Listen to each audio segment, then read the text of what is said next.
Coucou mes belles âmes sœurs des lumières. Bienvenue dans le défi, le grand défi. On est sur le live 19. Aujourd'hui, on va parler positionnement. On va parler, surtout, on va parler d'identité.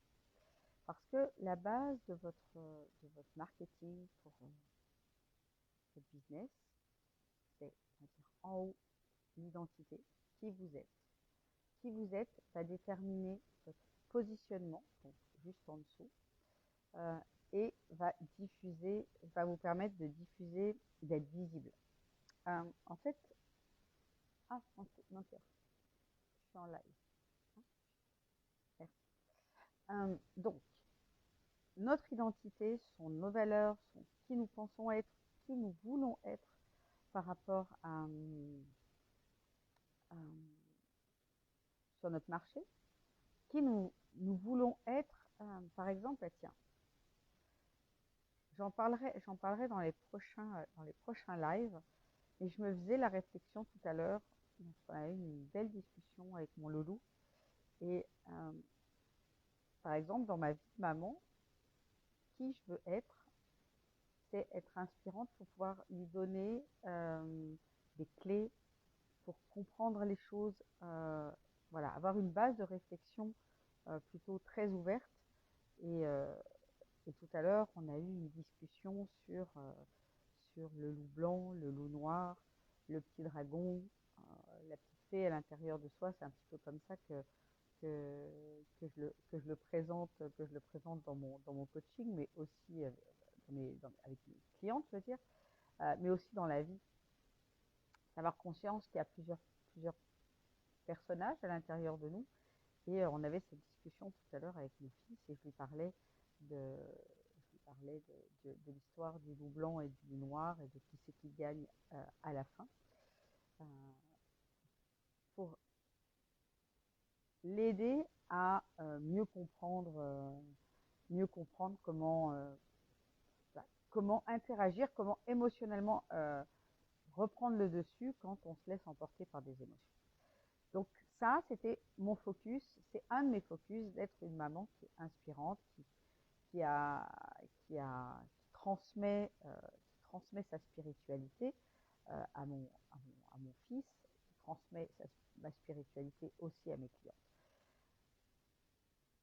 Mais cette identité-là, je ne l'ai pas toujours eue. Par contre, j'ai eu le focus à un moment donné, avec les prises de conscience que j'ai eues, c'est de le devenir. C'est devenir la maman, pas parfaite parce que ça n'existe pas, mais de devenir la maman qui m'inspire à moi le plus. Et qui, je pense, accompagnera le mieux mon enfant à un coucou Romy, à évoluer. Donc, dans notre activité, c'est exactement la même chose. C'est de pouvoir travailler cette identité pour ensuite avoir un positionnement sur notre marché qui est le plus inspirant possible, qui va être le plus... c'est pas tellement le moins inspirant, c'est avoir un positionnement qui permet aux personnes de voir si vous êtes la bonne personne pour elles.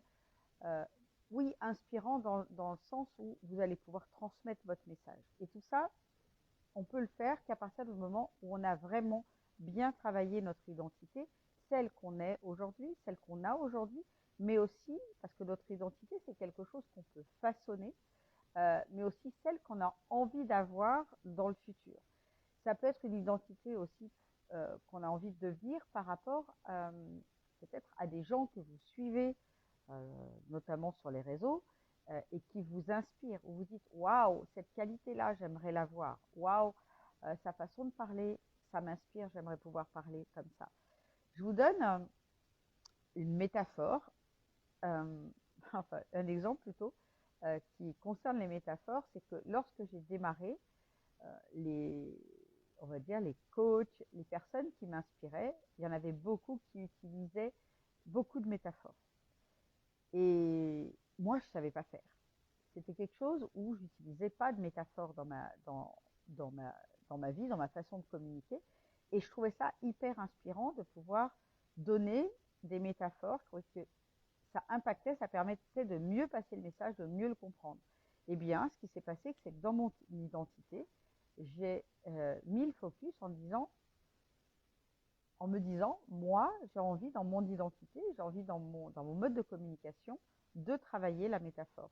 J'aimerais être aussi inspirante et pouvoir voilà, donner des métaphores. Eh bien, c'est tout simple, c'est que en ayant pris cette décision-là, c'est-à-dire que j'enregistrais au départ les métaphores, on va dire, des personnes que je suivais, qui m'inspiraient, mes mentors, okay, et je les tournais un petit peu à ma sauce, et puis après, j'ai moi-même développé mes propres métaphores dans mon mode de communication. Bah, tout ça, j'ai pu le faire parce que j'ai pris la décision et j'ai mis mon attention à développer cette identité-là, à développer cette compétence-là. Donc aujourd'hui, j'aimerais vous partager un certain nombre de questions pour vous aider à vous découvrir, aller encore plus à la recherche de vous-même. Donc, c'est des questions que je pose dans les accompagnements business que je fais, dans les accompagnements BEST. Donc, je vais vous en donner, je vais vous les donner là aujourd'hui. Donc, je vous invite à prendre des notes, mais surtout à y répondre. Ce n'est pas tellement les questions qui sont à noter, c'est surtout pour pouvoir les répondre. Donc, la première question. Si vous en êtes là aujourd'hui, dans votre business, dans votre vie, c'est que vous avez certains sujets sur lesquels vous souhaitez travailler, clarifier et avancer. Ce sont lesquels? Donc voilà la première question. Quels sont les sujets que vous voulez travailler? Quels sont les sujets que vous voulez le plus développer? Coucou Isa. Ensuite, comment considérez-vous votre vie actuellement? Sur un niveau de 1 à 10, comment vous la considérez? Ça, c'est important parce que ça va vous permettre de voir que peut-être vous êtes à 8 sur 10 et c'est génial, quels sont les points que vous avez envie d'améliorer, mais peut-être que aujourd'hui votre niveau de satisfaction n'est peut-être que de 5 sur 10 et c'est d'aller chercher dans quel domaine de vie ça ne vous apporte pas satisfaction parce que ce sont ces domaines-là qu'il va falloir le plus travailler actuellement. Aujourd'hui, à quel défi ou difficulté êtes-vous confronté? Qu'est-ce que vous aimeriez changer dans votre vie aujourd'hui? Ça, c'est hyper important vraiment dans la connaissance de soi. Vous pouvez aller chercher aussi les difficultés que vous avez rencontrées dans le passé. Ça, on en a plus parlé au niveau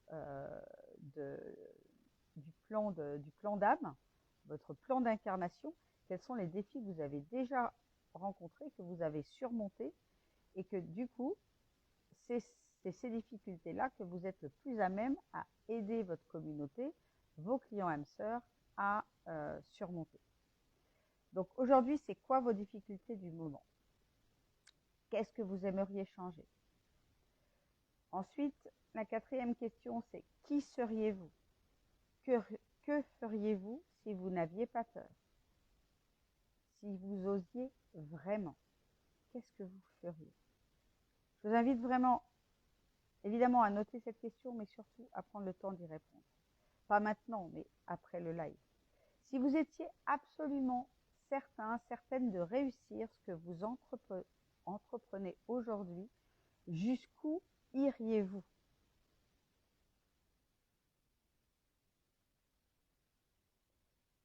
Par exemple, à cette question-là, moi, la réponse, elle est toujours jusqu'au bout. J'abandonne pas. C'est-à-dire, c'est vraiment, j'ai pris une décision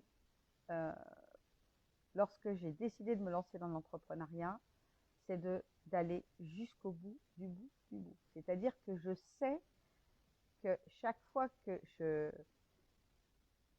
vais me dépasser, chaque fois que, au moment où ça va être difficile, je vais revenir dans ma présence, je me dis, je n'abandonne pas, je sais que je suis faite pour ça, etc. À chaque fois, il y a une nouvelle phase d'expansion pour moi, personnellement, mais aussi dans mon business.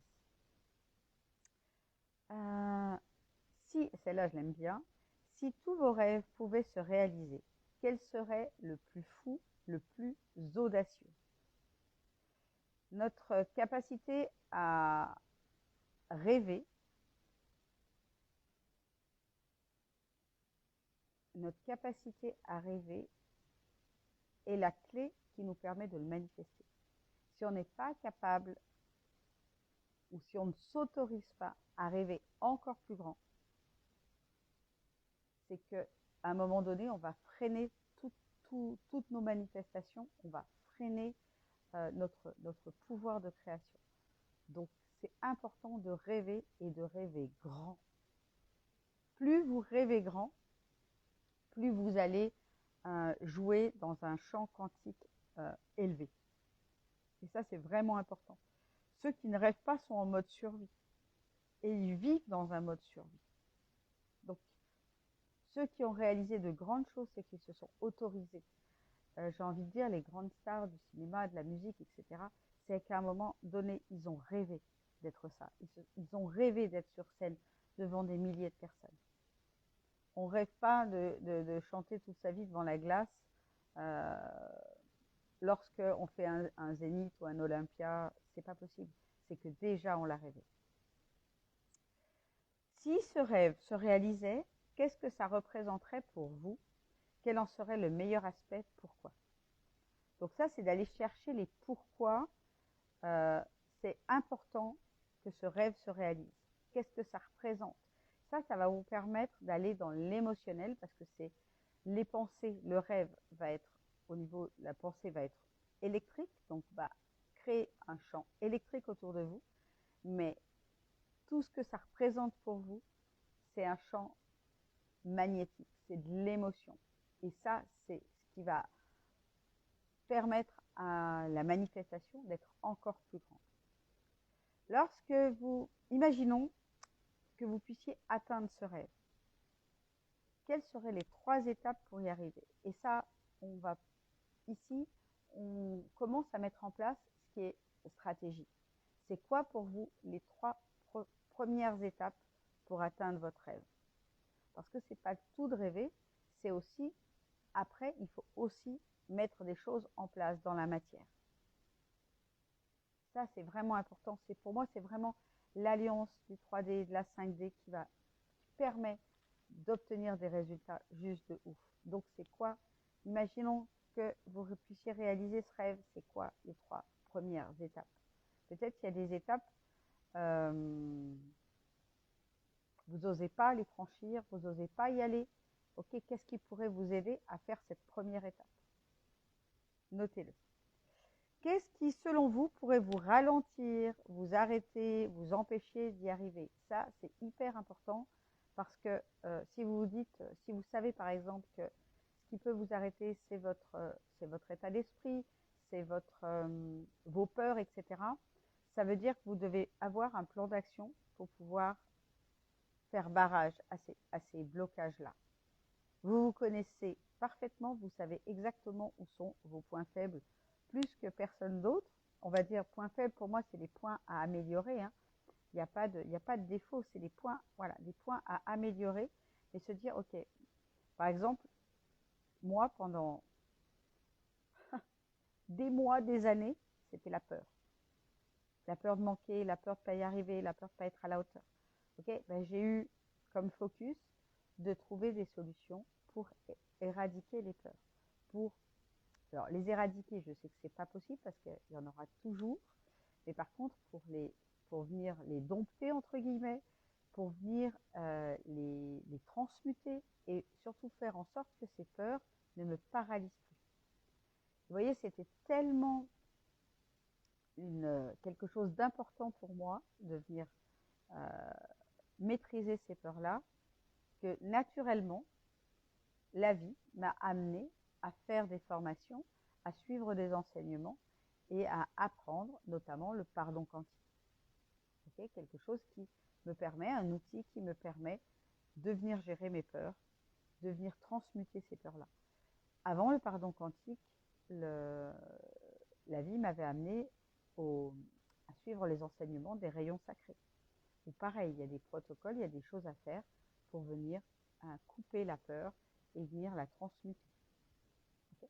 Donc, quelles sont pour vous vos difficultés? Qu'est-ce qui peut vous ralentir, vous freiner ou vous bloquer, ou peut-être même vous faire abandonner? Qu'est-ce que c'est? Et c'est important de le noter, d'en avoir conscience pour, là aussi, pouvoir mettre un plan d'action pour ne plus que ça arrive. Ok? Voilà un petit peu pour les questions. Ah, j'en ai encore 3. Donc, comment pourriez-vous dépasser ces peurs, ces freins? Okay, dans votre plan d'action, c'est quoi? Comment vous allez pouvoir faire? Que se passera-t-il? Et ça, c'est important, ça va chercher dans le pourquoi.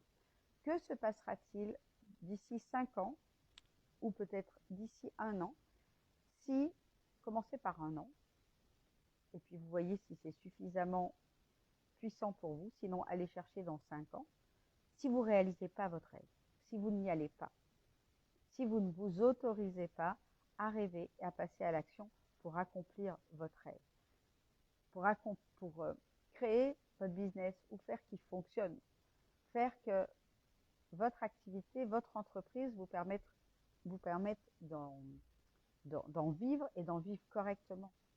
Qu'est-ce qui se passerait pour vous dans 1 an ou dans 5 ans si vous ne faites pas l'activité qui vous fait vraiment vibrer?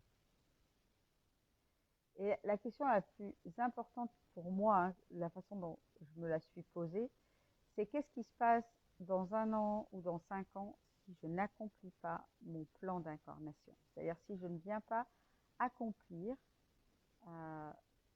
mon dessein, entre guillemets, mon destin, on pourrait appeler ça. Qu'est-ce qui se passerait dans 1 an ou dans 5 ans pour moi si je ne viens pas apporter mon message au monde, celui que je sens pousser en moi depuis, en tout cas en ce qui me concerne, depuis la fin de mon adolescence. Qu'est-ce qui se passe pour moi dans 1 an ou dans 5 ans si je ne viens pas transmettre le message de mon âme? C'est juste déchirant pour moi. Déchirant. C'est juste impossible de ne pas réaliser ça. Quand vous allez chercher à ce niveau-là votre pourquoi, ça va vraiment vous donner comme une rage, même si ce mot-là peut paraître un peu pushy, un peu yang, c'est vraiment ça. C'est cette rage de ne pas abandonner. Cette foi-là de ne pas abandonner, de ne jamais abandonner. Donc c'est quoi pour vous? Qu'est-ce qui se passerait pour vous dans 1 an, dans 5 ans, si votre situation d'aujourd'hui ne change pas par rapport à la problématique que vous pouvez rencontrer? Et qu'est-ce que je dois faire pour que mon projet aboutisse? Pendant longtemps, je me suis posé cette question, qu'est-ce que je dois faire? Et la réponse a été de me former. Ensuite, la réponse a été de me faire accompagner. Quand je suis arrivée, la première fois où je me suis fait accompagner en one-to-one, vraiment, j'étais sur le point d'abandonner. Je venais de vivre un énième échec, on va dire, sur le net. Mon activité ne décollait vraiment pas. Puis là, je ne savais plus quoi faire. Je ne savais plus par quel bout le prendre. Et ça a été ça la réponse. C'était me faire accompagner. Ça a été extrêmement challengeant parce que j'avais déjà dépensé des milliers d'euros sur des programmes en ligne, etc. J'avais vraiment suivi énormément de programmes sur du marketing, sur du copywriting, sur de la vente, du closing, etc. J'avais vraiment fait énormément de choses et ça a été très très challengeant, mais en même temps c'était comme une évidence que c'était la seule chose à faire. Et quand ça a été clair pour moi, il n'y avait que ça qui me manquait, eh bien j'ai trouvé le courage en moi de me dire mais je le vaux bien et puis je ne veux pas abandonner, donc c'est absolument ça que je dois faire, je dois me faire accompagner, donc je l'ai fait. Alors à l'heure d'aujourd'hui, pour cette dernière question, c'est à vous poser, c'est comment faire pour que mon projet aboutisse. Peu importe ce que c'est votre projet, si c'est de créer votre business, si c'est de l'expanser, si ça concerne peut-être votre vie personnelle, peu importe, vous avez un projet, un désir, et voilà, comment?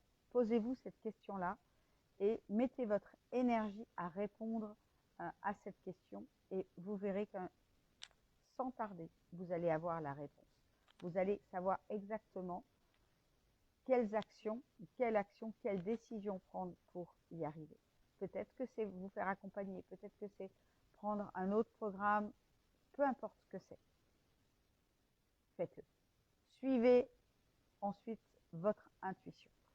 Donc voilà un petit peu toutes les questions que j'avais envie de vous partager aujourd'hui pour vous aider dans votre identité. Qu'est-ce qu'on verra demain?